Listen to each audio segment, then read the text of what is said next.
Darth Talon was one of the most popular Sith from the Legends era of Star Wars. Her original story had her be part of Darth Krayt's Sith Order, which took place over 100 years after the fall of the Empire.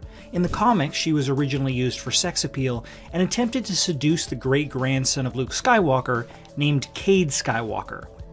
George Lucas, who still owned Lucasfilm at the time, was a big fan of the character, as well as many other fans, for unknown reasons, and when Lucas began writing his version of the sequel trilogy, he decided to retcon Darth Talon's story and make her the Darth Vader of the sequel trilogy, as well as the apprentice to Darth Maul, who would play an Emperor-type role and would control a vast criminal organization that would attempt to destroy the fledgling New Republic that Leia and Luke were trying to make work in this sequel trilogy.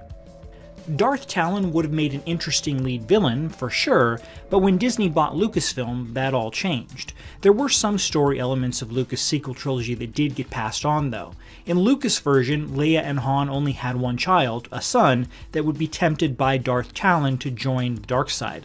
Talon would have an advisor known as Uber, who was a blue-skinned alien seen in concept art. Uber eventually became what was known as Snoke, and Talon was eventually swapped with making Han and Leia's son the new version of Darth Vader for the sequel trilogy. With Darth Talon being a provocative character, and Lucas' story elements of her seducing Jedi as seen in some concept art, it's really not a surprise that Disney decided to go in a different direction for their version of the sequel trilogy.